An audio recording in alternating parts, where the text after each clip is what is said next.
G'day guys, and today I'm going to review the Hawks and the Swans game. I went to this game last night with a few of my mates, so thought I'd touch on some thoughts in the game and whatnot. But it was the RONKE show, RONKE, however you pronounce his name. Absolute superstar, kicking 7 goals. I think his second or third game. I'll go with third game.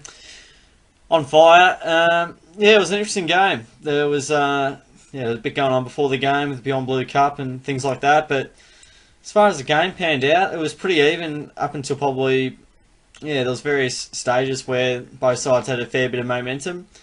I felt the Hawks got they had a good look in late, and they probably had the game halfway through the last quarter. But then the Swans, they always flick a gear in the last quarter. They're never out of it. And again, they win away from home. There's 4 games on the road this year they've won, 1 and 3 from home. So worked that one out for me. As you can see here, we'll go through some of the stats. Swans had a lot more of the football. Felt like Hawthorn got a reasonable amount, but Sydney got a bit there. There's one stark stat, which I'll delve into very shortly. Free kicks pretty even. The centre clearances, looking at the game, were massively in Sydney's favour, so they're so good there. But this is the big one I'm going to talk about very soon. 24 more inside 50s to Hawthorn. They had only 2 more scoring shots. So that's a goal. Not very often, if you ask me. It's every 6 inside 50s getting a goal, which isn't quite good enough. The contested possessions, well, these 2 stats here alone make up the game. These 3, inside 50s, contested possessions, and the clearances. Hawks had more tackles, but look overall with the game. It was reasonably well skilled. Umpiring wasn't amazing, but look, I felt it was just a great contest all night. You knew you were going to get it. It wasn't very rainy, which was a positive. We kind of got out of that. It was a little bit windy, but it wasn't too bad. So pretty good game overall. Great contest. And look, they kept a couple of the Hawks players pretty quiet, which I'll talk about soon. They kept Kennedy quiet. I'll have to check his stats to see how it went in the last quarter, because I think he must have gone all right for Sydney to win. They limited the influence of Isaac Smith quite significantly, and Tom Mitchell was tagged. Daniel Howe did a bit of a tagging job on Kennedy there, so a few tags from both sides that normally pride, their best team. But look, Sydney just had the run, the confidence, the clearances late, and they looked very dangerous every time they went up forward. As you can see, 39 inside 50s, I think they have 40 inside 50s, and they kicked 12 goals. They make the most of their opportunities. Sydney, their run off half back, Hawthorn were dumb, kicking out a lot.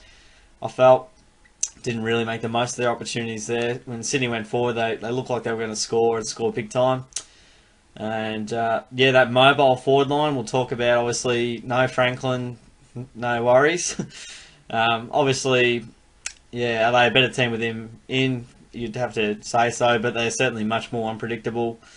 I guess on the deck and other options that pop up, like Hayward, just kicked 3 weeks in a row, I'm pretty sure. So, there's players that sort of step up, but I think a lot of it is how you move it, how predictable you go, which can sort of determine how you score. But their pressure from both sides was amazing, it was frenetic, and their forward 50 pressure from both teams too really kept them on their toes, it has to be said. Plenty of hold the ball decisions, and plenty not paid as well.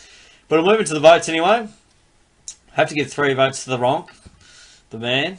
11 touches, 2 marks, 10 tackles, 7 goals. That's quite incredible stuff there from the young man playing his 3rd game, the rookie. As to be said, 4 goals, I think, in the first quarter, something like that. Can't remember exactly, but he was on fire. I reckon first quarter potentially.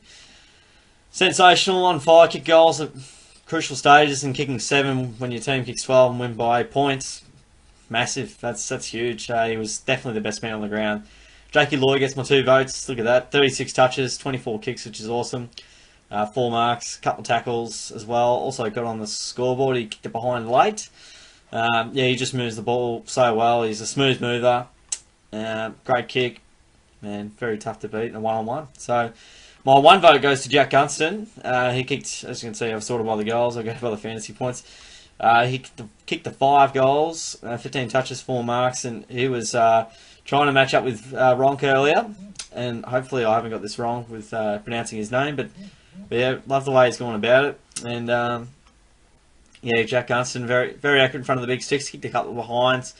But again, he looked dangerous, and Hawthorn's probably most influential player by the end of the game. Bergwijn was really good, and a couple of honourable mentions. Rampy does what he does each and every week. Parker was really good, I thought, with those touches. Heaney did well. Josh Kennedy ended up with 19, so he must have got close to 10 in the last quarter. And McVeigh was sweeping from halfback fantastically all night. 3 goals for Hayward again, just bobs up and kicks 3 and sinks you.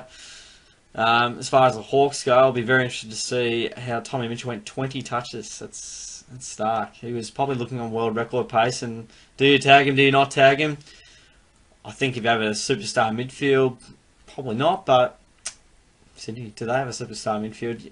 You probably play a good defensive mindset on him, but the hard tag's interesting. I think Hewitt was on him for most of the night. If he gets 20 more, if he gets 40 touches to Hawthorn win, yes, you'd say so. Did it make him win? It helped. Big time, for sure. Bruce was really effective up forward. It was a bit of a Bruce and Gunston show. There wasn't much support other than those guys, but you could say the same for the Swans, where the man kicked 7. So, yeah, there was a couple of disappointing performances. Isaac Smith didn't have his greatest game. O'Meara very quiet with 13 touches. So, Sydney's midfield just beat Hawthorn's midfield, as it was shown in the centre clearances stat, which was significantly in the favour of the Swans. So, yeah, big win from the Swans, 8-point winners. And I guess these guys next week, who have they got?